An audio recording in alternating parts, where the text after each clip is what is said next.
He buried me with his bare hands, not out of rage, but out of greed. He kissed my forehead, whispered he loved me, then covered me with sand. They said I died peacefully, but peace doesn't live in the grave he gave me. Lagos buried my body. Hell rejected my soul. So I came back, not to live, but to destroy him. Night presses down on the outskirts of Lagos where the city's glow cannot reach.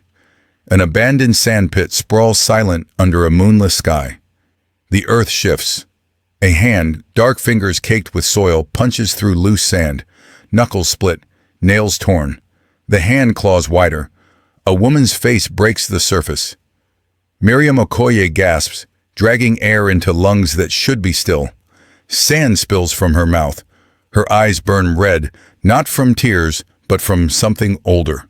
Something the ground itself seems to exhale around her. A heat shimmer that pulses once, twice, then fades into the dark. Her voice, raw and ancient, cuts through the silence. He buried me alive for money. Lagos thought I died. Hell thought I belonged.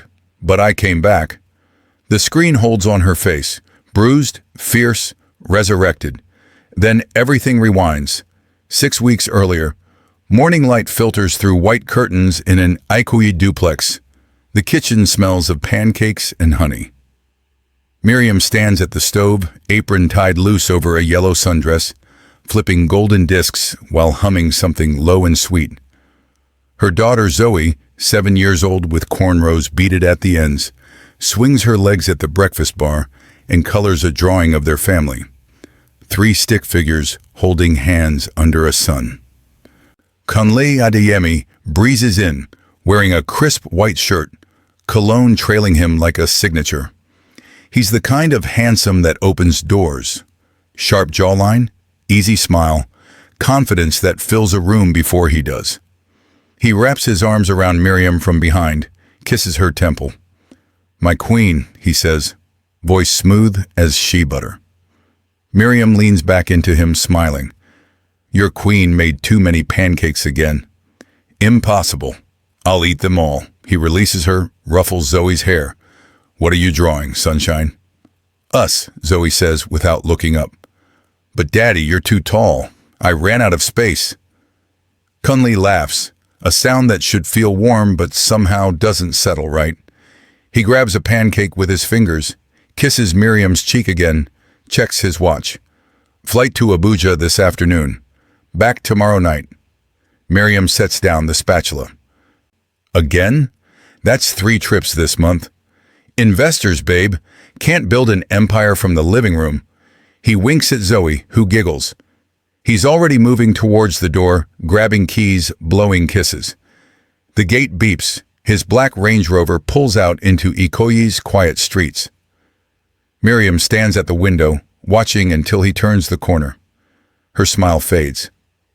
She touches her chest absently, the spot where her heart sometimes skips, the congenital weakness she's carried since childhood. She takes a slow breath, returns to the pancakes. That evening, Kunle texts, "Delayed. Weather. Back late tomorrow." The next morning, Miriam drives Zoe to school in Kunle's car. He took hers for a quick service. She adjusts the passenger seat and catches a scent that stops her cold. Perfume. Not hers. Something floral, expensive, cloying.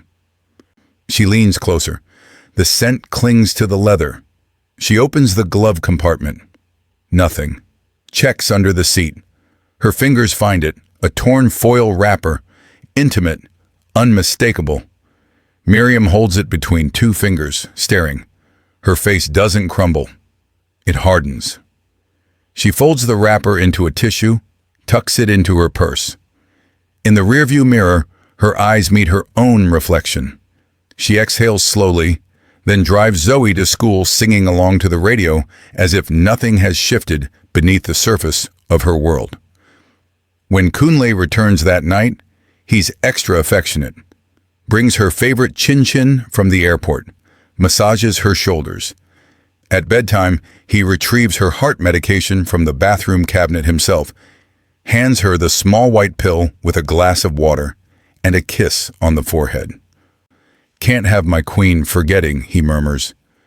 Miriam swallows the pill, thanks him, lies beside him in the dark, listening to his breathing even out into sleep. Her own heart beats a question she's not ready to ask aloud. 3 days later, the doorbell rings mid-morning.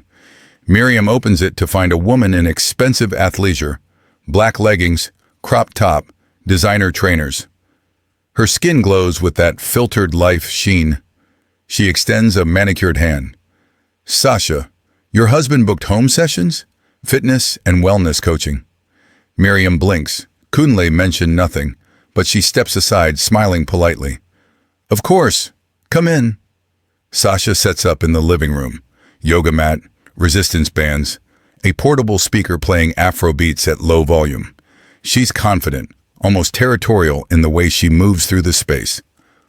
Miriam watches from the kitchen doorway, pretending to check her phone. Sasha's wrist catches the light, a gold bracelet with a small charm. Miriam owns one exactly like it, or thought she did. 15 minutes in, Kunle descends the stairs. He freezes for half a second when he sees Miriam watching, then recovers with a grin.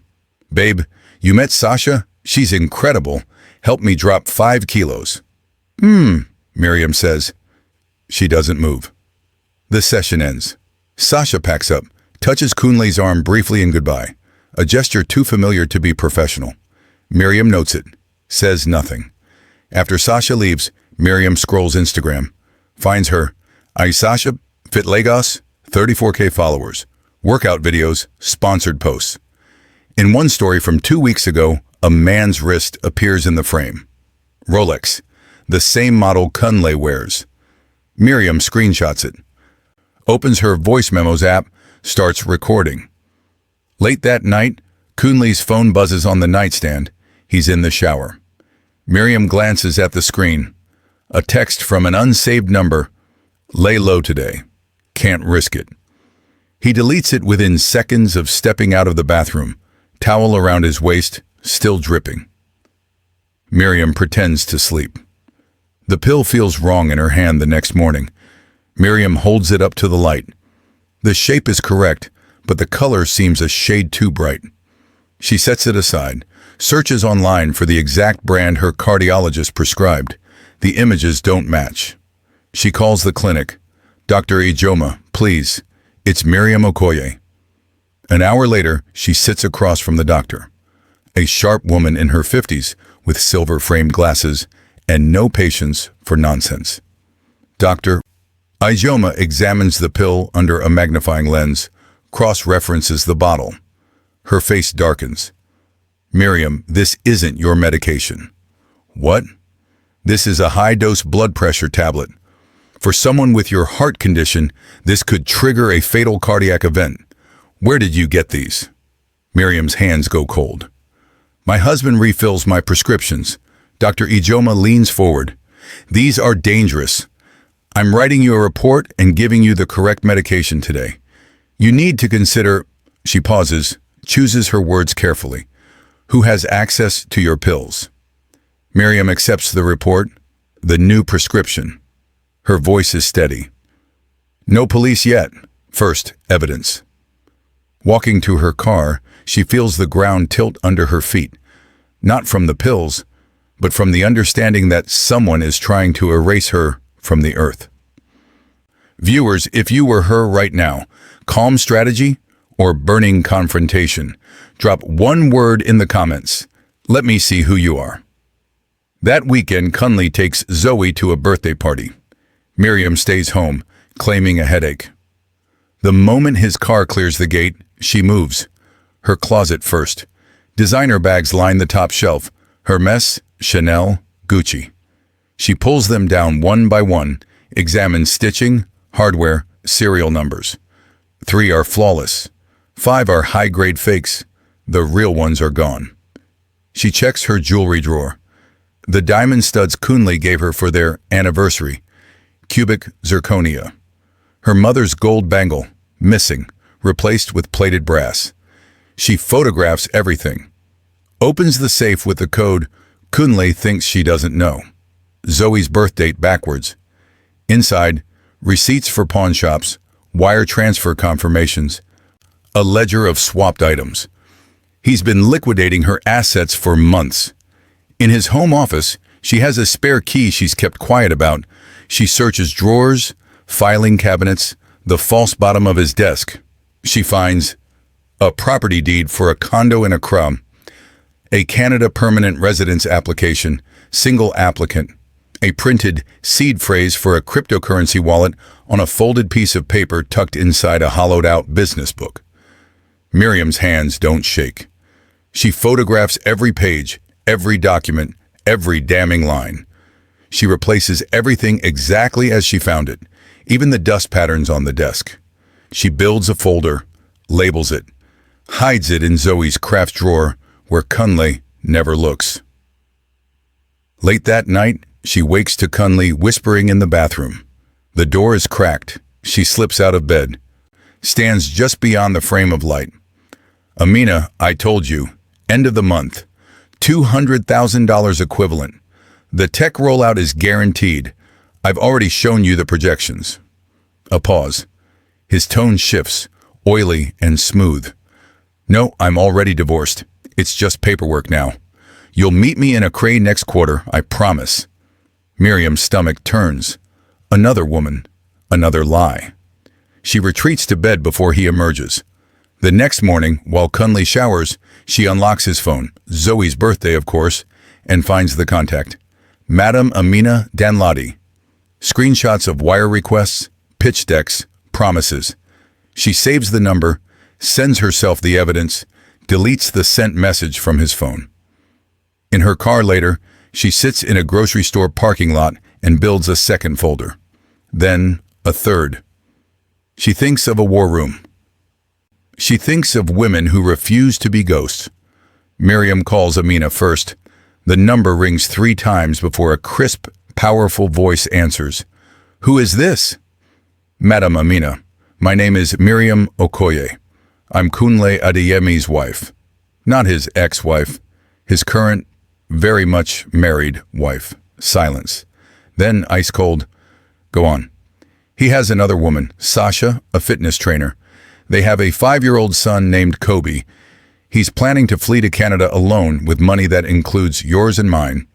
I have documents, offshore property, crypto wallets, fake divorce papers. If you want the truth, meet me. Another pause. Then, where and when? Tomorrow, 2 p.m. Rosie's Cafe, Victoria Island. I'll be there. Next, Miriam texts Sasha from a new SIM card. 2 p.m. tomorrow, Rosie's Cafe in V. If you don't come, the audio recording of your home sessions goes to your clients and Kobe's school. Choose wisely. She plants a hidden camera on the bookshelf facing the living room, checks the angle twice. Then she goes to pick up Zoe from school, smiling and singing as if her world isn't a chessboard she's finally learned to see. Rosie's Cafe smells of fresh bread and espresso. Miriam arrives first, chooses a corner table. At 2:03, Amina walks in, tall, regal, wrapped in deep purple ankara, her presence enough to turn heads. She sits without greeting, eyes assessing. At 2:06, Sasha enters, nervous, defensive. She spots Miriam, then Amina. Her confusion is visible. Miriam gestures to the empty chair. Sit. Sasha sits. What is this? This, Miriam says, sliding 2 folders across the table, is the truth. She lays it out with surgical precision. No tears, no rage, just facts. The fake pills, the swapped jewelry, the offshore condo, the Canada PR application, the seed phrase for a wallet neither of them can access, Amina's wired funds, Sasha's abandoned promises. Sasha's face crumbles first. We have a son, Kobe. He's 5. Kunle promised we'd get married once you... She stops, looks away. Once you were gone. Amina's jaw tightens.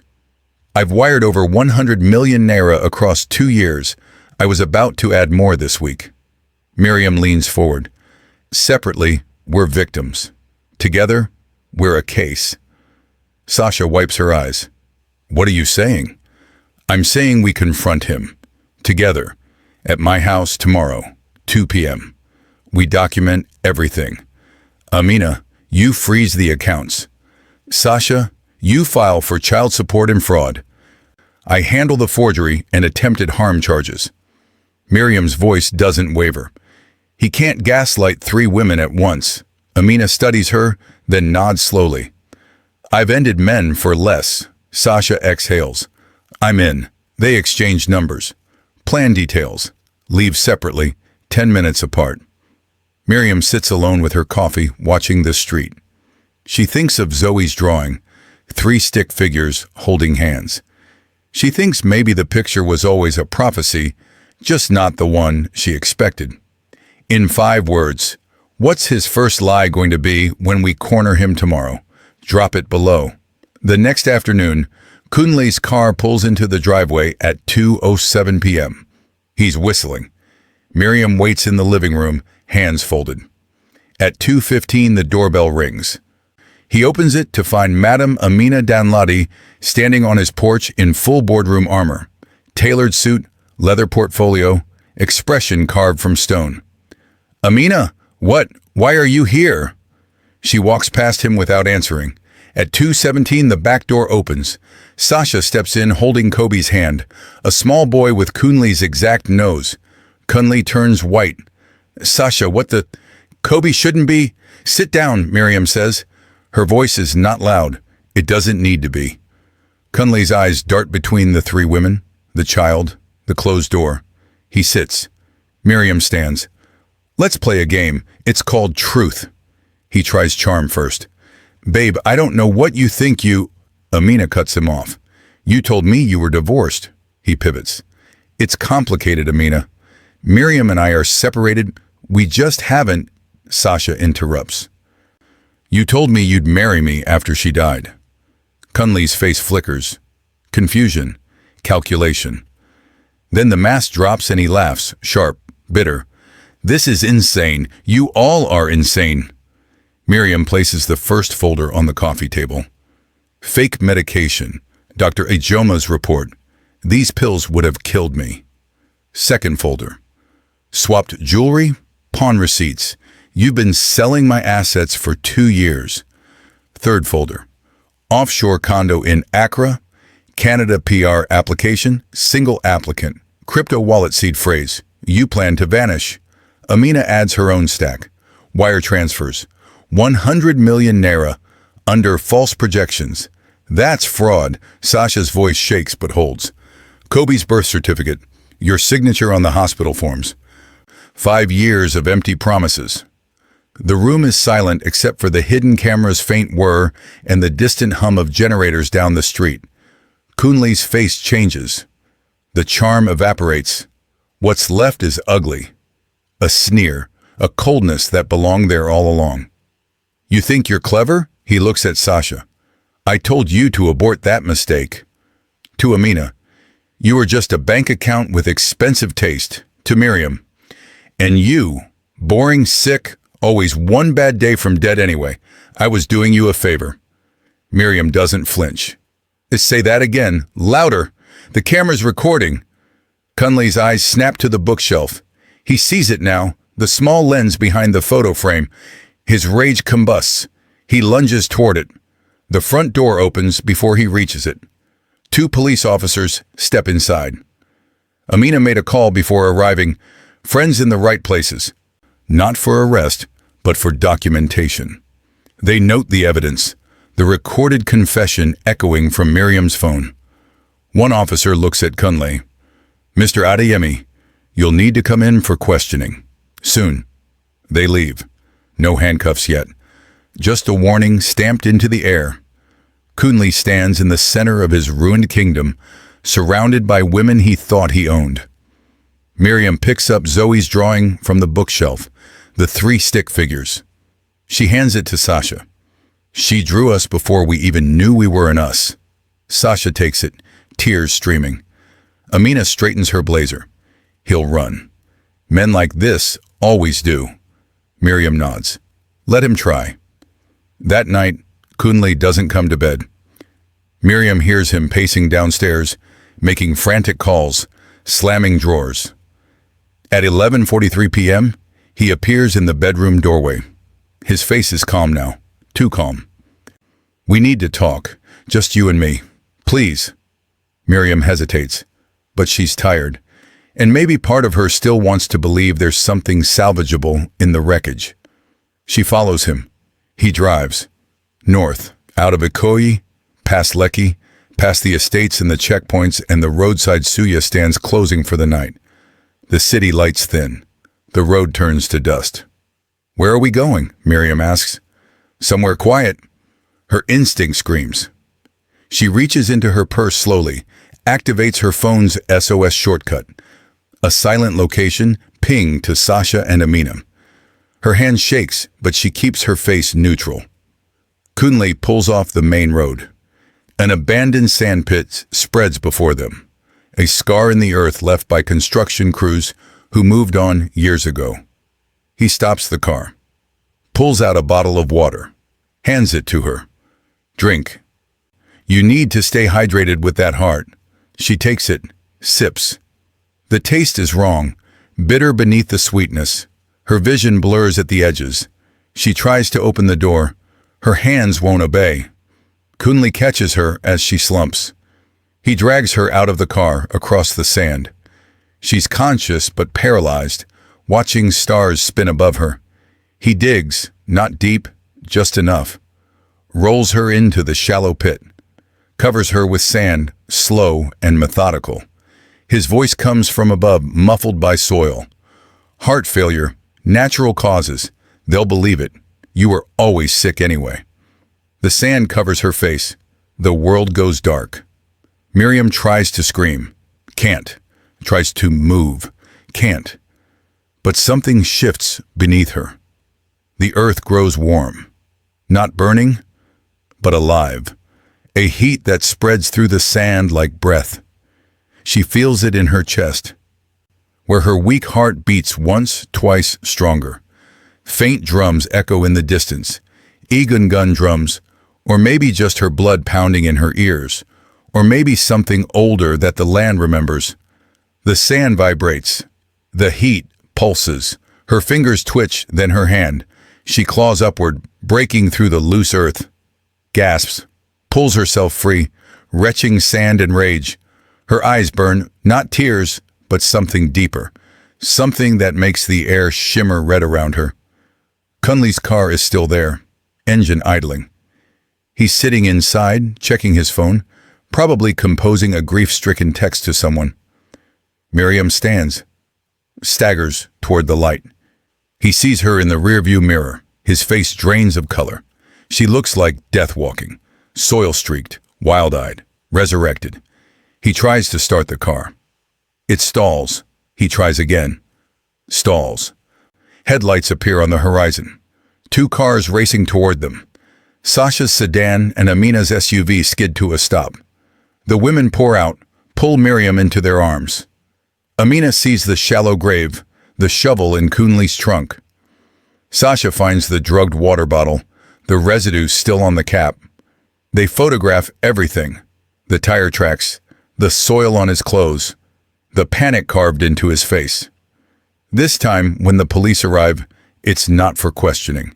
It's for arrest. Attempted murder, fraud, forgery. The charges stack like stones. Kunle is silent as they cuff him. He looks at Miriam once, not with remorse but with disbelief that she's still standing. Miriam watches the red and blue lights swirl across the sandpit. She doesn't smile, doesn't cry, just breathes. 3 months later, the sign above the small office in Victoria Island reads, "The Okoye Haven, Emergency Support for Women in Crisis." Inside, Miriam sits across from a young woman holding a folder of bank statements, her hands shaking. Miriam takes the folder gently. "You're safe now. Let's build your case."